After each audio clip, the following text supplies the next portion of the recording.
स्वतंत्रता दिवस की आप सभी को बहुत सारी शुभकामनाएं। और आज 80 वर्ष हो गए हमें अंग्रेज़ों की आज़ादी से आज़ाद हुए। मैं रास्ते में आ रहा था तो सोच रहा था कि ऐसी क्या मौलिक बात आज करनी चाहिए कि भाई हम गुलाम क्यों हुए, हम आज़ाद क्यों हुए। भाई चेतना तो हमेशा आज़ाद ही होती है, वो गुलाम तो कभी होती नहीं। लेकिन चेतना के साथ साथ जो हमारा मन होता है, जो हमारे चेतना का सारथी बन के उसको नेविगेट करता है, वो गलत डायरेक्शन में ले जाता है।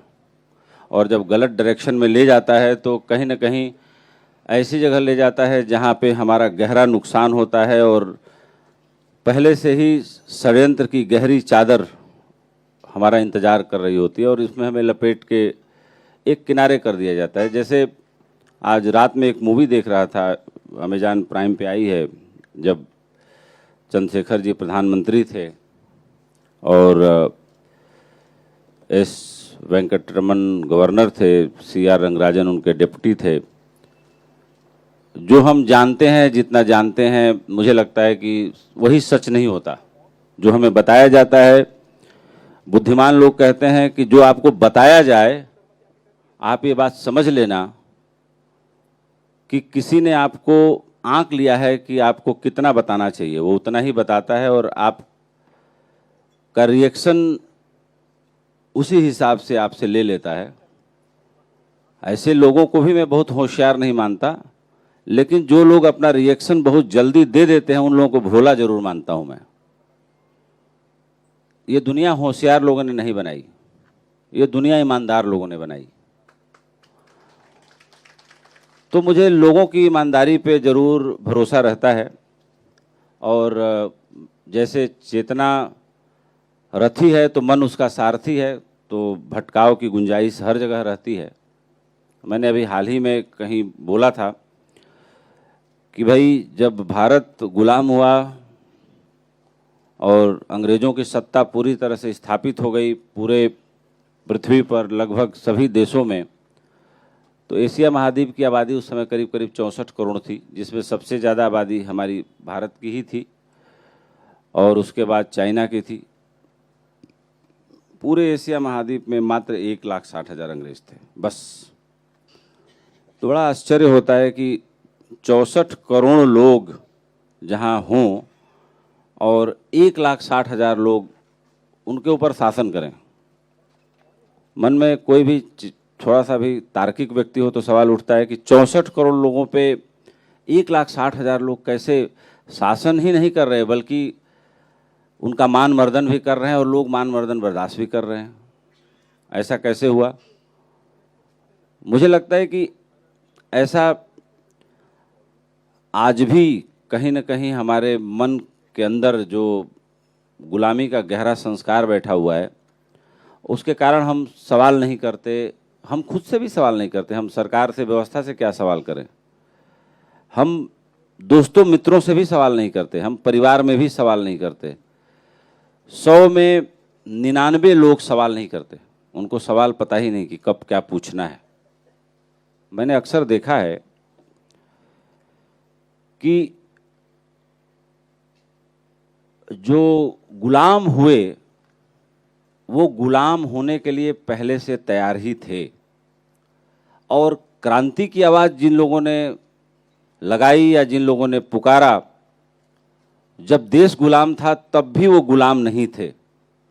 चेतना के स्तर पे शासन अंग्रेजों का था, लेकिन कुछ मुट्ठी भर लोग थे जो उस दास्ता को, उस गुलामी को स्वीकार नहीं करते थे।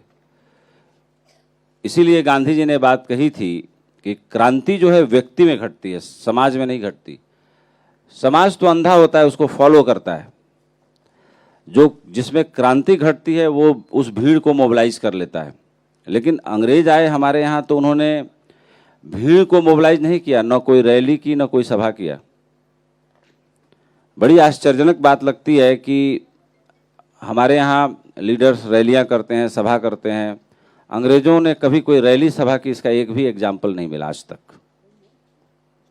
गांधी जी ने लोगों को जोड़ने के लिए राम राज्य का उदाहरण दिया, लेकिन गांधी जी कभी किसी मंदिर गए इसका एग्जाम्पल नहीं मिलता कहीं, एक भी फोटो नहीं है इतिहास में। इससे ये पता चलता है कि जो अति तार्किक और अति बुद्धिमान लोग हुए, उन्होंने परमात्मा, ईश्वर, धर्म, इन सब का सहारा समाज को जोड़ने के लिए किया, समाज को तोड़ने के लिए नहीं। तो मुझे लगता है कि हम जहाँ हैं, जिस इकाई पे खड़े हैं, जिस जमीन पे खड़े हैं, जिस जगह पे खड़े हैं, हमारी बुद्धि अगर हमें पुकारे तो ठीक, हमारे मन की चेतना हमें पुकारे तो ठीक, हमें कोई भी पुकारे तो ठीक, कोई ना भी पुकारे तो ठीक, कम से कम इतना तो हमें बताया ही गया है कि रास्ता वही जिस पर महापुरुष चले। कम से कम हम इतिहास से ही थोड़ा सबक ले लें। तो मेरा आज मन बिल्कुल भी कोई भाषण देने का नहीं है, मैं भाषण देने वाला व्यक्ति भी नहीं हूँ, क्योंकि मैं मानता हूँ कि हर व्यक्ति कमियों और खूबियों के जोड़ से मिलकर मुकम्मल होता है। हजारों कमियाँ मेरे अंदर भी हैं और होनी ही चाहिए। मेरे एक दोस्त थे बम्बई में, जब मैं पहले दिन बम्बई गया था तो उनके ऑफिस में गया था, तो उन्होंने एक शेर लिखा था। वो जो शेर लिखते थे अपने दीवार के पीछे चिपका देते थे। तो उनका एक शेर मुझे याद आ रहा है कि आदमी पूरा हुआ तो देवता बन जाएगा, ये जरूरी है कि उसमें कुछ कमी बाकी रहे। तो जहाँ कमियाँ होती हैं, जहाँ थोड़ा ढलान होता है, पानी वहीं बहता है। और अगर सारी ज़मीन एकदम समतल बराबर हो जाए तो मुझे लगता है कि पृथ्वी पर से समुंदर का अस्तित्व समाप्त हो जाए, नदियों का अस्तित्व समाप्त हो जाए, मतलब बारिश के पानी को आसरा देने वाले उन नदी नालों का अस्तित्व समाप्त हो जाए। लेकिन ये नदी नाले, समंदर, नदियाँ, ये सारे इसलिए हैं कि इनकी भी ज़रूरत है। तो समाज में जो, जैसे मैं एक बहुत साल पहले, पहला जब सालगिरह थी या मेरा बर्थडे था, तो मैंने एक बात बोली थी कि जैसे आपके घर में कोई कचरा डालना चाहे तो आप उसको रोकेंगे, उसके बाद भी कोई डालना चाहे तो आप अथॉरिटीज़ को कंप्लेन करेंगे। लेकिन आप लोग ज़रा विचार करिए कि हमारे आपके बीच में ही अगल बगल बैठने वाला कुलीग आपके दिमाग में कितना कचरा डाल के चला जाता है, और उसका स्वागत भी आप करते हैं, उसका इंतज़ार भी आप करते हैं कि थोड़ा गॉसिप हो जाए, थोड़ा मज़ा हो जाए, थोड़ा चाय चस्का हो जाए। ठीक है, एक हद तक ये सब बातें भी होनी चाहिए, जीवन में थोड़ा निंदा रस भी बना रहना बड़ा ज़रूरी है।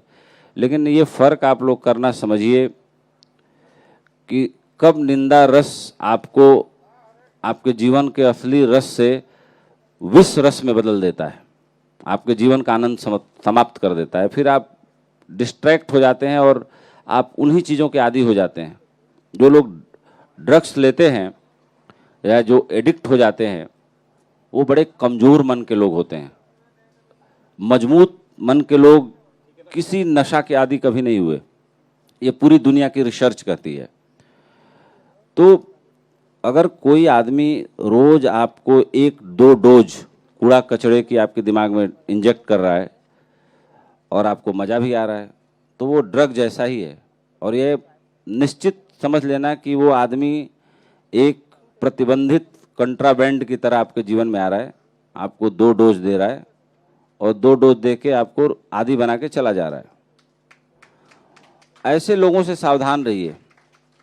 ऐसे लोग दिखते नहीं लेकिन बड़े विषैले होते हैं। सांप सड़कों पे नहीं घूमता, कभी कभी देखा जाता है, वो बिलों में रहता है। ऐसे लोग बिल से निकलते हैं, आपको डस के चले जाते हैं। अपने कान को मजबूत रखिए। जब आपके कान मजबूत रहेंगे तो आपका दिमाग मजबूत रहेगा। दिमाग मजबूत रहेगा तो आँख की देखने की क्षमता ज़्यादा रहेगी। आँख की देखने की क्षमता ज़्यादा रहेगी तो आपके निर्णय लेने की और एज्यूम करने की क्षमता ज़्यादा रहेगी, अनुमान लगाने की क्षमता ज़्यादा रहेगी।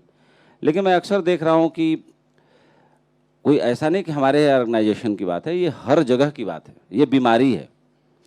और स्वास्थ्य और बीमारी में क्या अंतर है?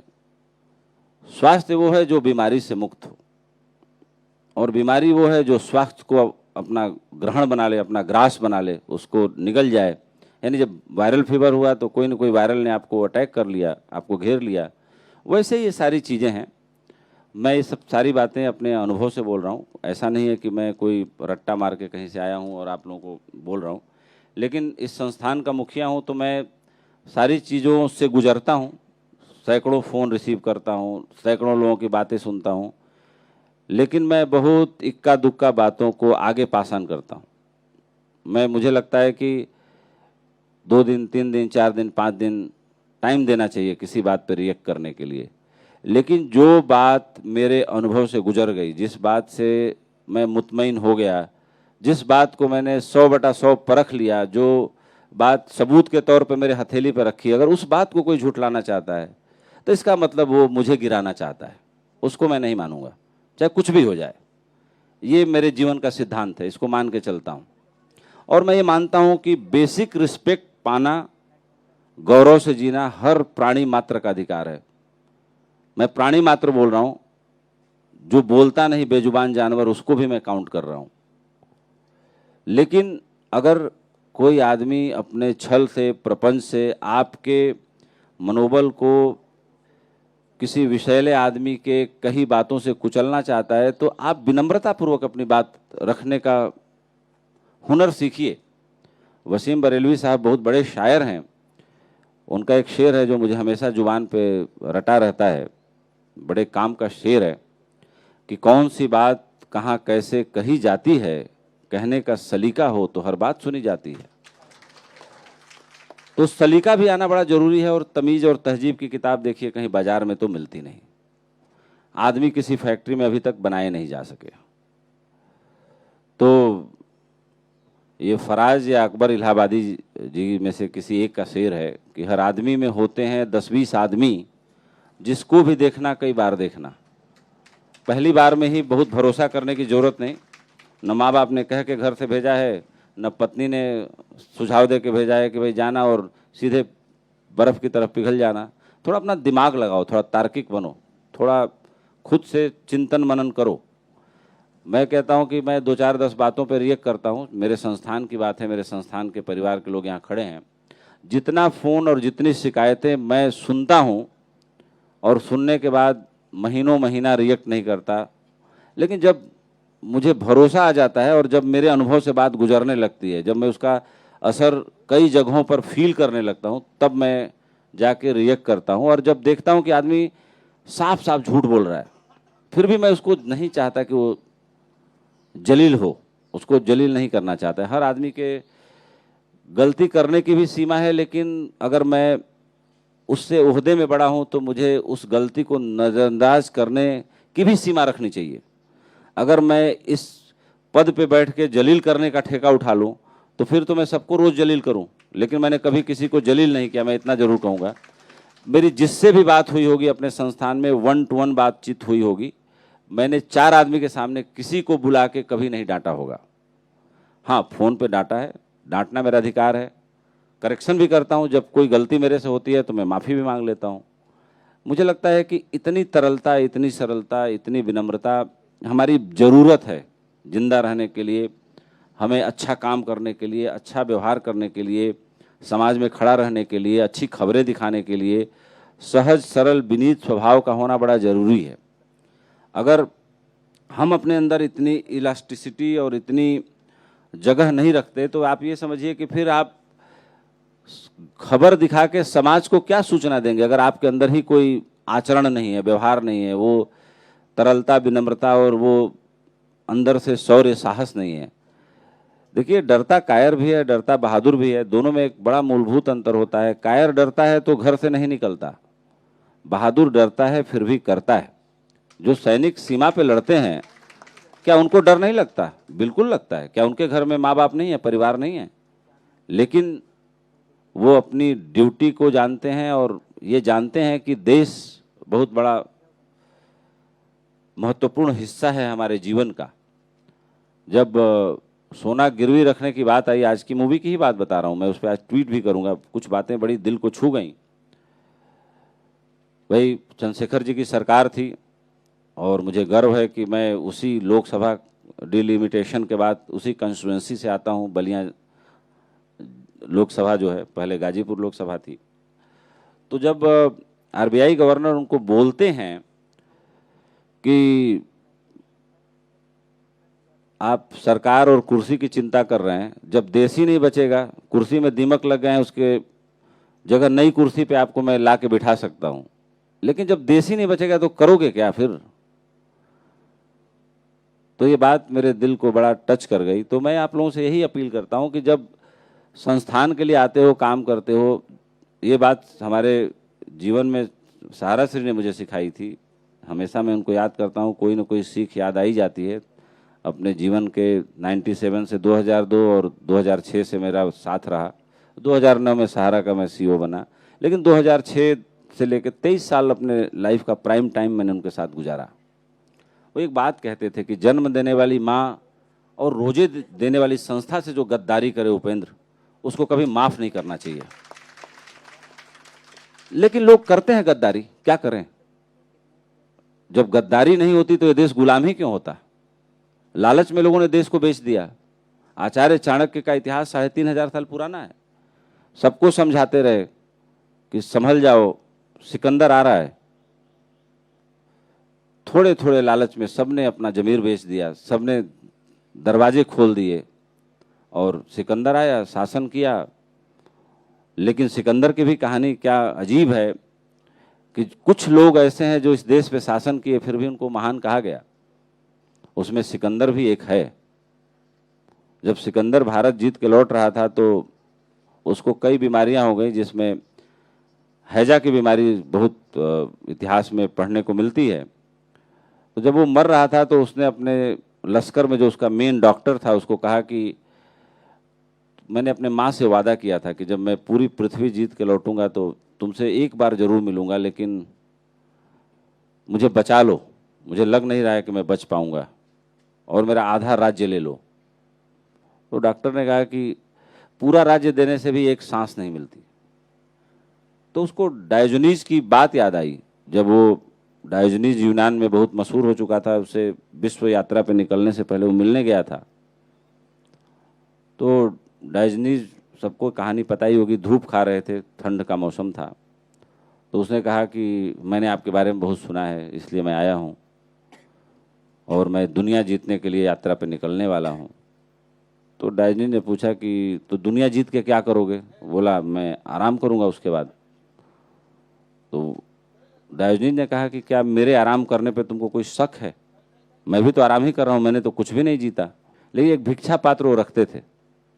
एक दिन देखा उन्होंने कि अपना नदी किनारे भिक्षा पात्र मांज रहे हैं, साफ सफाई कर रहे हैं। तो कुत्ता आया, चट से डायरेक्ट पानी पिया, चला गया। तो डायोजनीज ने उस कुत्ते को पाल लिया और अपना गुरु बना लिया। ये बड़ा अजीब कहानी है, लेकिन सच्ची कहानी है। बोला कि अंतिम ज्ञान इसी कुत्ते ने दिया। एक सीढ़ी बची हुई थी मुक्ति के मार्ग की, जो ये भिक्षा पात्र रोके हुए था। वो कुत्ते को डायरेक्ट नदी से पानी पीते हुए देख के डायोजनीज ने अपना भिक्षा पात्र भी त्याग दिया और वो डायरेक्ट नदी से पानी पीने लगे। तो ये जो विचारों के कंधे और कूड़ा करकट रूपी कंधों का आप जो सहारा लेते हैं, आज स्वतंत्रता दिवस का दिन है, इससे मुक्त होइए, स्वतंत्र होइए थोड़ा विचारों में, अपनी रवानी में, अपने अंदाज में, अपने सुर ताल में, अपने लय छंद में जीने की कोशिश करिए। ऐसे रहिए जैसे आपको किसी की जरूरत नहीं इस पृथ्वी पे। ऐसे जीना सीखिए जैसे मैं रोज रात को सोते वक्त परमात्मा को प्रणाम करता हूँ और सोचता हूँ कि ये आज आखिरी दिन है प्रभु, फिर अगला दिन आ जाता है, फिर उसको मैं जीने की कोशिश करता हूँ। लेकिन मैंने जीवन में सीख लिया है, इसीलिए एक चीज़ मेरे स्वभाव में आई है, मैं मानता हूँ कि वो भी अहंकार का एक रूप है, कि मेरे अंदर से भय खत्म हो गया। लेकिन मुझे लगता है कि विनम्रता जो है बहुत रईस और अमीर लोगों का लक्षण है, वो पैसे से उसकी तुलना नहीं करनी चाहिए। ये वो गुण है जो विचारों से गरीब आदमी अफोर्ड कर ही नहीं सकता, विचारों से बहुत घना और बहुत अमीर आदमी इसको अफोर्ड करता है। झुकने आना चाहिए। मेरे अंदर भी एक कमी है, मैं इस कमी से लड़ रहा हूं, इसको ठीक करूंगा। और अगले स्वतंत्रता दिवस पे कुछ मैंने क्या क्या किया एक साल में, कहाँ कहाँ मैं झुका, कहाँ कहाँ लड़ने के मौके आए और मैं लड़ा नहीं, मैंने कदम वापस खींच लिए, उसके बारे में बात करेंगे। इसी के साथ अपनी बात समाप्त करता हूँ। जय हिंद, जय भारत। आज देश अपना 80 साल पूरा कर चुका है, ये बड़े गौरव की बात है। लेकिन जितना गौरव इस देश ने देखा उतना इस भूमंडल में किसी देश ने नहीं देखा। लेकिन ये गौरव आता रहा, जाता रहा, लेकिन एक बार पुनः 1947 के बाद ये गौरव हमें वापस मिला है। तो इसको अक्षुण्ण बनाए रखने का काम एक यूनिट की तरह, एक इकाई की तरह हम सबका है। हम जहाँ हैं, मुझे लगता है कि कई बार हम ये सोचते हैं कि ये काम मेरा थोड़े ना है, कोई काम किसी का नहीं है। लेकिन जहाँ आप खड़े हैं वहाँ गंदगी न रहे, इतना काम तो, इतनी समझ तो मानव होने के नाते होनी ही चाहिए। वो गंदगी विचारों की हो या वो गंदगी कोई आपके सामने जाके केले का छिलका फेंक जाए, कोई पेप्सी कोला का बोतल ही फेंक जाए, उसको उठा के डस्टबिन में डालने भर की चेतना अगर आपके अंदर नहीं है और वहाँ से आप पीठ करके चले जाते हैं, तो मुझे लगता है कि आप मानवता के मयार से बहुत नीचे गिरे हुए व्यक्ति हैं। उससे ऊपर उठने की ज़रूरत है। अगर इतना भी आपको समझ पैदा नहीं हुई तो आप समझिए कि परमात्मा ने आपको पशु के बराबर ही रखा है, फिर भी पशु में चेतना आपसे ज़्यादा है। यानी आप आदमी हो के पशु के तल से भी नीचे हैं। ये मैं आकलन करता हूँ ऐसे लोगों का जो हर जगह से पीठ मोड़ लेते हैं। तो कम से कम जानवरों का वीडियो आजकल इंस्टाग्राम में, सोशल मीडिया आप लोग बहुत सारा देखते हैं, उनके अंदर का तमाम भाव, तमाम जो मानवीय गुण, आंखों में आंसू आ जाते हैं। तो आदमी होने के कारण परमात्मा ने हमें तो सुप्रीम बनाया है। हम ऐसा काम करें कि जो हमसे नफरत करता है उसकी आंख में भी आंसू आ जाए। प्रयास करें, हो ना हो अलग बात है, एक कदम चलें, दूसरा कदम अपने आप चलने का हुनर आ जाएगा। तो प्रेम करना सीखें, सम्मान देना सीखें। भारत देश में सब चीज़ मैं देखता हूँ, लेकिन लोग एक दूसरे को अप्रिशिएट करना ही नहीं चाहते।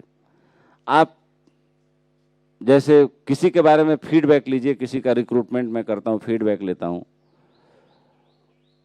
99% लोग शिकायत से ही शुरू करते हैं, बड़ा फ्रॉड है, बड़ा ऐसा है, बड़ा वैसा है। मैं सुन लेता हूँ, लेकिन मैं अपनी बुद्धि से निर्णय लेता हूँ। मैंने एक नया सिद्धांत बनाया है, बहुत संक्षेप में 1 मिनट में कह देता हूँ कि मैंने आदमी को 4 हिस्सों में बांट दिया है।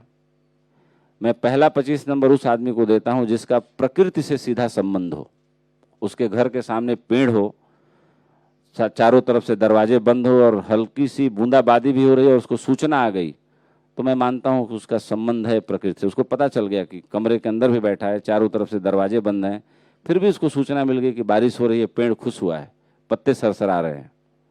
अगर पतझड़ आ गए, पत्ते पीले होके गिर रहे हैं और नई कोपलें फूट रही हैं, और अगर आपकी निगाह रोज उस पर नहीं जा रही है, अगर आपके सड़क के किनारे स्ट्रीट डॉग हो, वो बहुत दिन से आपको दिखा नहीं और आपका ध्यान उस तरफ नहीं गया, अगर ऑफिस से निकल के आप जा रहे हैं, कोई छत बिछत आदमी को देखते हैं और आपका मन खिन्न नहीं होता, दुखी नहीं होता, तो मान लीजिए कि आप में प्रकृति में कोई रिश्ता नहीं बचा। आप पत्थर हैं, कुछ दिन जिंदा हैं, बोझ हैं पृथ्वी पर। दूसरा 25 नंबर मैं उस आदमी को देता हूं जो अपनी तकलीफ के बराबर दूसरे की तकलीफ को तराजू पे तौल के देखता है, और उसको 10 रुपये मदद करने की क्षमता है, तो वो 10 रुपया देने में घटिया व्यवहार नहीं करता, किसी को देने से पहले जलील नहीं करता। रहीम की तरह जब तुलसीदास ने लिख के भेजा दोहा तो कि भाई दान देते हो, नज़र नीचे क्यों रखते हो, तो रहीम ने उसका जवाब लिख के भेजा कि देनहार को और है, भेजत है दिन रैन, लोग भरम हम पर करे, तासो नीचो नैन। तो दूसरा 25 नंबर मैं उसको देता हूं कि जो आदमी अपनी तकलीफ के बराबर ही दूसरे की तकलीफ को समझ के उसी संवेदनशीलता के साथ उसकी मदद करने के लिए हाथ बढ़ाए।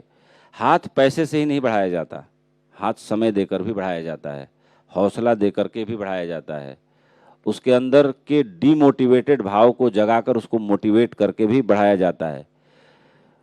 पैसा एक दान है, लेकिन हमारे गीता में भगवान श्री कृष्ण ने सबसे निकृष्टतम कोटि का दान कहा इसको। यज्ञ बताए 4-5 तरह के कि धर्म यज्ञ, तपो यज्ञ, योग यज्ञ, स्थापरे, स्वाध्याय, ज्ञानश्च, यतेत संस्कृत व्रता। तो द्रव्य यज्ञ, तपोयज्ञ, ज्ञान यज्ञ, स्वाध्याय यज्ञ और जप यज्ञ, 5 तरह के यज्ञ बताए, जिसमें जो द्रव्य यज्ञ है उसको सबसे निकृष्ट बताया, और द्रव्य यज्ञ में ही पैसा आता है, तो पैसा सबसे निचले पादान पे है। लेकिन हमारे यहाँ ये जो धारणा सिखाई गई कि पैसा रुपया सब मोह माया, इसने बड़ा नुकसान कर दिया भारत का। एक तरफ हम गरीब होते चले गए और गरीब होने के बाद पैसे रुपए लोगों के सामने दुम हिलाते नजर आने लगे। इस विचार ने जितना नुकसान किया, मुझे नहीं लगता कि और किसी विचार ने इतना नुकसान किया होगा। तो भगवान श्री कृष्ण ने यह भी बोला शायद गीता में कि ज्ञान यज्ञ को उन्होंने सबसे महत्वपूर्ण बताया, जिसके सब आप उपासक हैं। एवरेज आदमी से तो ज्यादा ज्ञान आप लोगों को है ही, इसीलिए तो आप लोग यहाँ बैठे हैं। तो उसमें ज्ञान यज्ञ की महिमा बताई भगवान श्री कृष्ण ने कि ज्ञान यज्ञ न चापयन्ते यजंतो माम उपासते एकत्वेन पृथक्त्वेन बहुधा विस्मृतो मुखम। वो कहते हैं कि मेरे सच्चे अच्छे स्वरूप को वही जान सकता है अनेक अनेक रूपों में, अलग अलग रूपों में, जो ज्ञान का उपासक है, जो ज्ञानी है। तो ज्ञानी कौन है? ज्ञानी वो है जिसका विवेक नीर क्षीर का हो, हंस की तरह, कि दूध में पानी मिला दीजिए तो दूध पी लेगा, पानी बच जाएगा। जिसका इतना विवेक नहीं, वो ज्ञानी नहीं। ज्ञानी मैं भी नहीं हूं, बिल्कुल नहीं, मैं तो सबसे अज्ञानी हूं। लेकिन मैं ये मानता हूं कि कम से कम ये मानना भी शुरुआत है पहले कदम की। लेकिन उनका क्या करें? हरिशंकर परसाई ने कहा कि मूर्ख का ज्ञान जो है वो पत्थर से भी ज्यादा लोहे की तरह कठोर होता है। तो कई बार मूर्ख बहुत विषमता पैदा करते हैं, जड़ बुद्धि के होते हैं, और अपनी बुद्धि से इतने कन्फाइंड होते हैं कि उनसे कुछ भी करना, करवाना या मनवा लेना बड़ा कठिन होता है। तो ऐसे लोगों की पहचान करिए, अपने को सेंसिटिव बनाइए, संवेदनशील बनाइए, अपनी चेतना को स्वतंत्र करिए, विनम्र बनिए, लोगों की मदद के लिए 2 कदम चलिए। तो मुझे लगता है कि सच्चे अर्थों में इंसानियत है, स्वतंत्रता है, उसका भाव है। नहीं तो ये देश 3,500 साल तक तो गुलाम था ही। मुझे नहीं लगता कि जो दशा दिशा है वो आगे भी बचेगा। आर्थिक गुलामी घेर लेगी हमें। इसलिए हमें अब जहां खड़े हैं वहां से 2 कदम उस रास्ते पे चलना है जिस पे महापुरुष चले। हमें नहीं पता है तो उस रास्ते को ही अपना लें। आजकल तो chat GPT, Claude, perplexity, Google, ये सब बहुत तरह के यंत्र तंत्र मंत्र आ गए हैं, सबके मोबाइल में है, सबके हाथ में मोबाइल है। इस सभा में तो मुझे नहीं लगता कोई ऐसा आदमी निरीह होगा जिसके पास मोबाइल नहीं है, सबके पास है। तो कम से कम आप सारे लोग उन लोगों से तो सबल हैं जिनके पास मोबाइल नहीं है। तो अपनी सबलता का परिचय दीजिए, आगे बढ़िए। और मैंने बोला ही कि बहुत न चाहते हुए मैं बोल ही गया थोड़ा बहुत, तो मुझे क्षमा भी करिए सुनने के लिए। थैंक यू, धन्यवाद। जय हिंद, जय भारत।